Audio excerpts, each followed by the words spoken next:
That's not me. Hey, Hello and welcome to the 17 Minutes of Heaven we call the D1 Baseball College World Series Preview and Picks Show. I'm your host, Michael Patrick Rooney, and today's episode, as is the case in the postseason, brought to us by our good friends at Wilson. If you're in Omaha, the Omaha experience over in the Baseball Village has limited edition products from Evo Shield, DeMarini, Louisville Slugger, and Wilson. You can shop for bats, gloves, and gear. Again, that's at the Omaha experience over in the Baseball Village. If you're not here in Omaha, you can get online at evoshield.com/Omaha all tournament long. We've had so much fun. We're planning on, I think we'll be back over there tomorrow, Saturday, for the finals. Or not, it's not tomorrow. Today is Thursday. Today's Thursday, right, gentlemen? Is that correct? Anybody? Confirmed. Confirmed. Bruce. Thank you. Affirmative. And speaking of these wonderful gentlemen, Aaron J. Fitt, Kendall J. Rogers, Joseph J. Healy. Gentlemen, good morning. How we doing? Doing great, doing Bruce. good. How are you? I'm doing great. I mean, so we're not going to focus on Florida and TCU because you guys did that video yesterday, wrapping that up. We're going to focus on Wake and LSU in their game 3 of their series, really. They're the rematch of the rematch. And I will say this about Florida. Michael Robertson, I see you. I mean, what a catch that was. And just typical of this College World Series. There's been so many incredible performances. But, gentlemen, let's put a bow on yesterday's LSU win over Wake Forest. Kendall, I will start with you. What sticks out about that W for you? Yeah, I mean, I think the biggest thing for me is number one, when you look at LSU's bullpen, that was kind of the part of this team, that you looked at throughout the season and went, "Hey, man, like this is a problem." And I feel like the last 2 or 3 weeks, especially, that unit has stepped up in some big situations. And I think the other thing for me is, Wake Forest is hitting 198 in the tournament. Nick Kurtz is 0 for 9 in this tournament. That has got to change in a hurry tonight if Wake Forest is going to win this game. Yep. Joe, what say you? I don't like the way that Kendall alluded to it, but I just don't like so much of what I've seen from Wake's offense really this entire time. I mean, they won the first game against LSU, but it's not like they did that with offense, right? They kind of had to fight and claw for that, and also their opening win, right? Like nothing has really come easy, and it feels like everyone for Wake is struggling and slumping kind of at the same time. So I haven't liked any of the takes. Even the takes don't look confident, right? Mm-hmm. It's a lot of like hoping and wishing for balls to float off the plate. It's not a lot of hard contact. It's so anyway, I haven't liked a lot of what I've seen from Wake Forest there. And on the flip side, LSU has looked extremely comfortable in the moment, and they've obviously gotten what you need when you're in that position where you drop a game early and you have to come back. They've gotten the clutch pitching performances 2 days in a row, and now of course they get to kind of reset, which gives them now an advantage with having Skeens on the mound.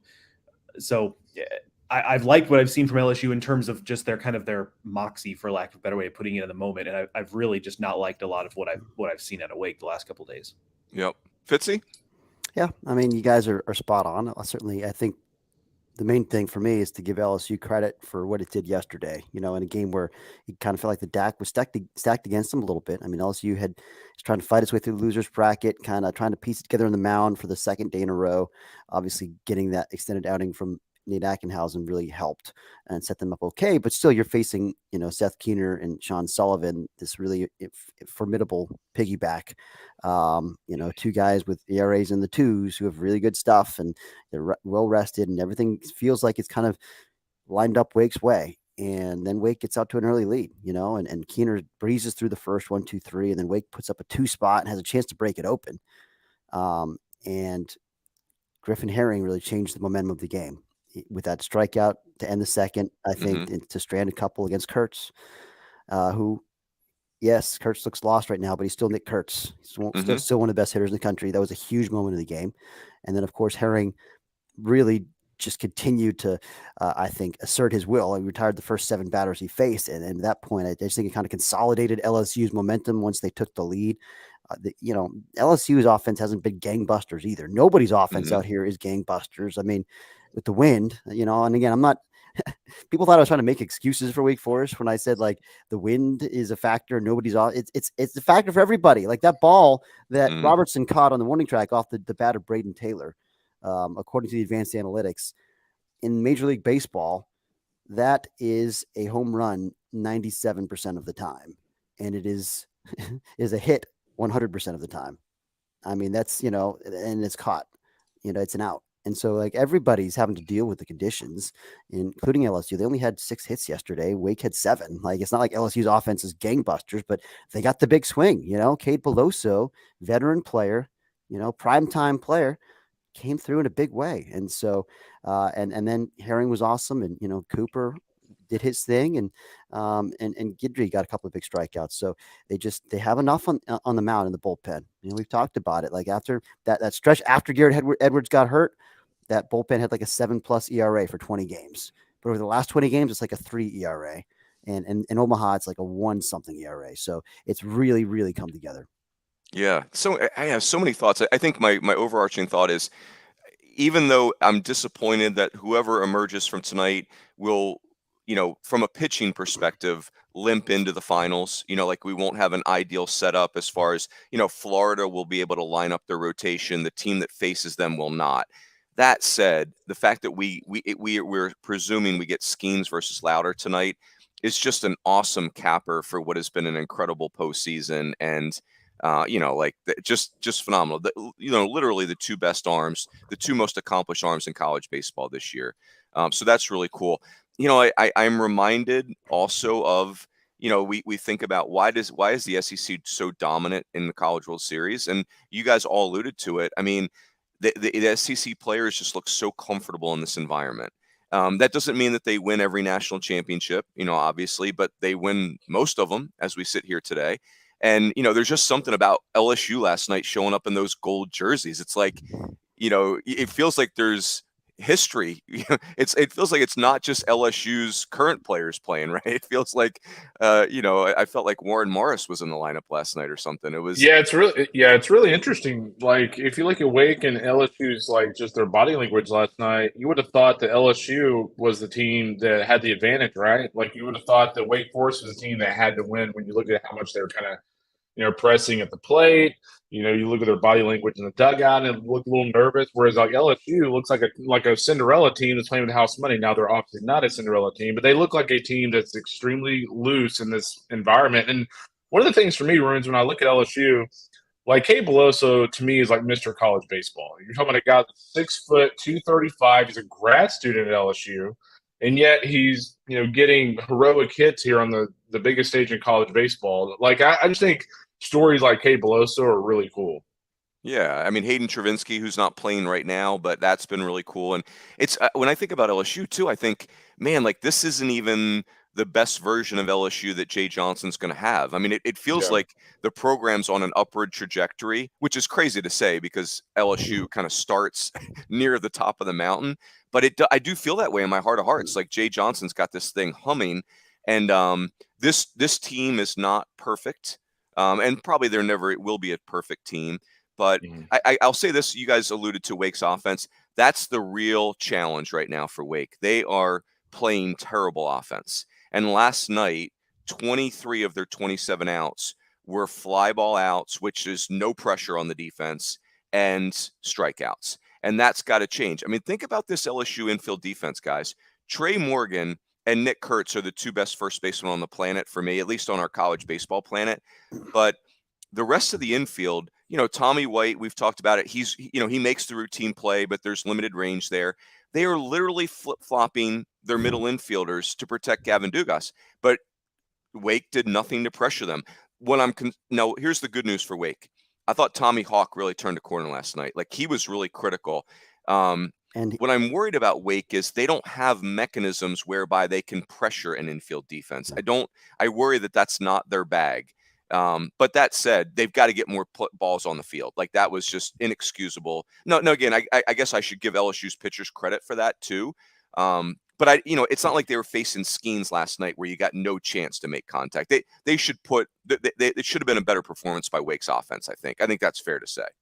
And I think you mentioned Tommy Hawk, and toward the end of the game, Tommy also hit that missile that, Tommy White just kind of, oh, look what I found, and just kind of stuck up his glove. And that's a hard hit ball in a key spot with two guys on base late in the game. So, I mean, they had a couple of those. I mean, Kurtz did make hard contact once to the left center gap, and it's just the ball hangs up in the wind. But like that wasn't a line drive.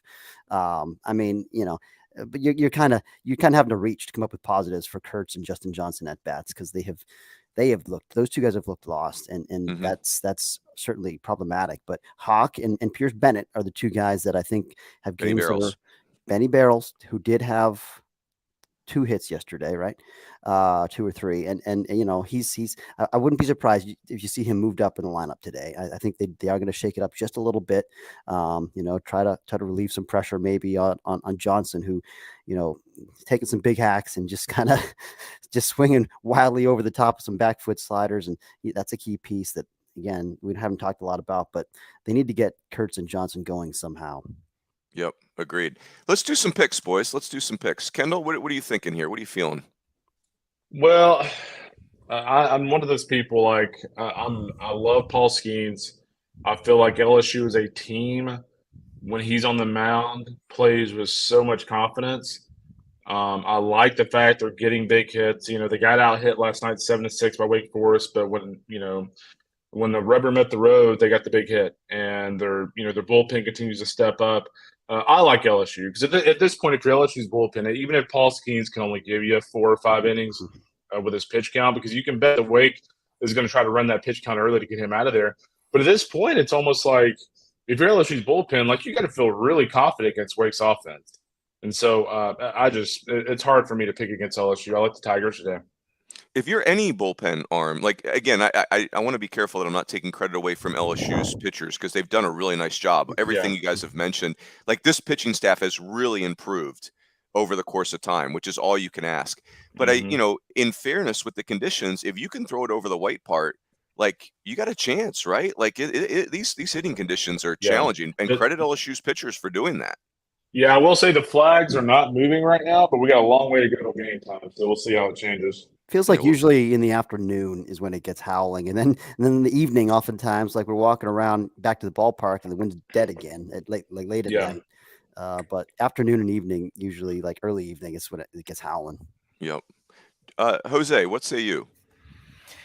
Well, I'll go against my original pick because I have Wake Forest in the final here, but based on what I've seen the last couple of days, I have to go with LSU, and I think Skeens being ready to go is the topper on that.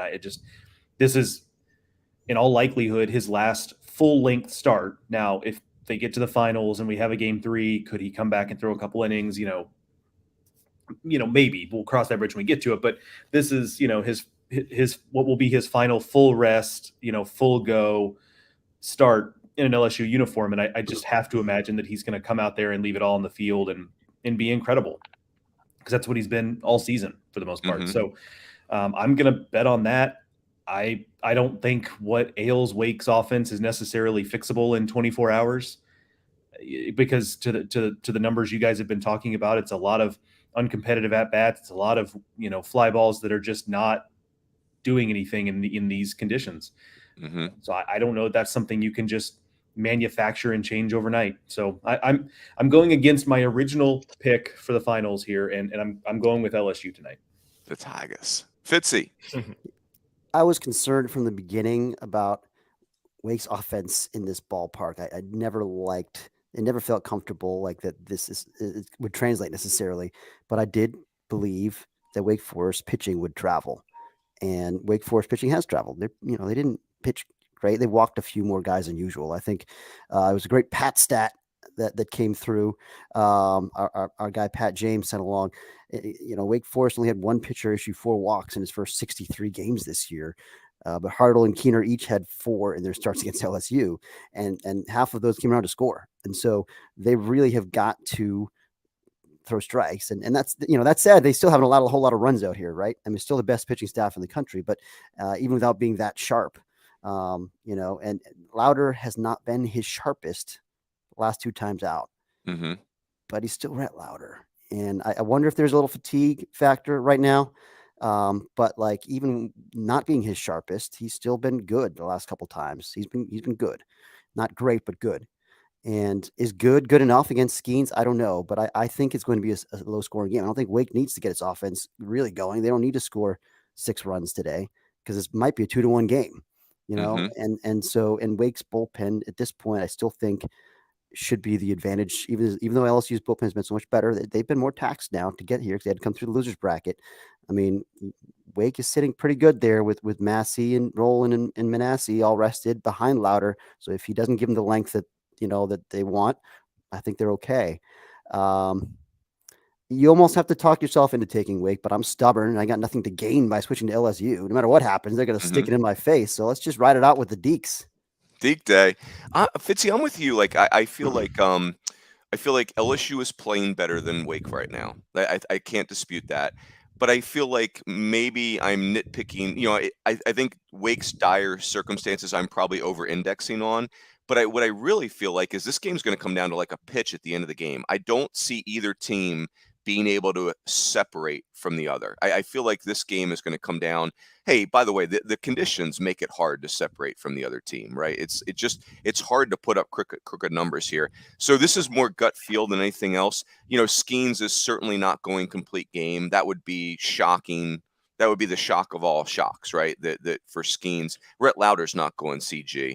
I just feel like this is going to be a really tight game at the end. So gut feel, I picked LSU on a gut feel yesterday. I'm going to pick Wake Forest on a gut feel today. Oh man, I'm so excited though. Like this could be really fun. Like I think there's still tons of LSU fans here. Wake's had great fans. I feel like it's going to be really beautiful atmosphere. So this is as good as it gets, boys. It's again the only 2 teams in the country that have been number 1 this year. And it's the 2 best pitchers in America going at it with a trip to the College World Series finals on the line. I mean, it's sign me up for this, guys. Sign me up. I'm fired up. Such a great postseason. Joe, I have good news, Aaron. You're signed up for it. Your credentials are today. Yes. Joe, any weight room updates? Any more famous people walking in the weight room? No, it looks like the celebrity sightings were front loaded this year. Still a few days to go, so we'll keep an eye out. But, so am I still number 1 in your power rankings? Yeah, I mean the power rankings are what they are. They're not going to shift any just based on feel. The only movement that will happen now is if additional people enter the chat, if you will. So, but yeah, nothing the last couple of days. It's been just me and a lot of fans. So, but I'll keep you posted as always. Okay.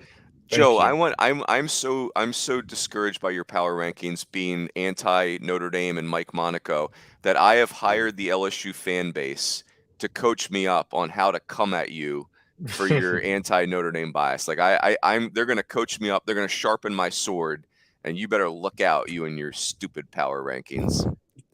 For the LSU fans watching, just know that I have Todd Walker higher in this power ranking than Mike Monaco. That's true. Look, that's well played. They were going.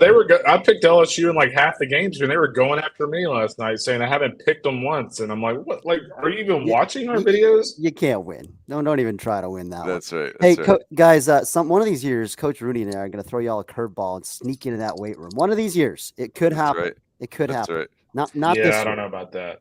I've been walking to Starbucks. Does that count, Joe? Can that get me to the power rankings?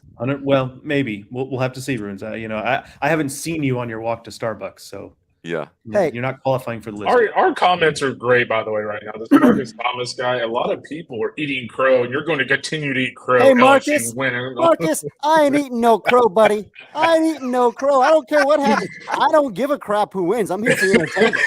I ain't eating crow. We ranked LSU number 1 in the preseason, my preseason national champion pick. So if they win it all, then I think that's a win for me. Fitzy, you and I picked Wake, and I think the great Jennifer Rooney is watching the show on YouTube. We're gonna take that crow, Fitzy, and J Rowe is gonna put it in the NutriBullet. We're gonna blend that crow up. That's gonna be no problem. NutriBullet. I'm gonna get one of those. Liquefied crow. Liquefied crow. Bring it on. Right. No problem. Oh man. Oh, so good. Hey, thanks again to our friends at Wilson. We will stay tuned on Twitter for where the show will take place tomorrow. And that is it. Enjoy this incredible game tonight, and we will catch you next time on the D1 Baseball Podcast.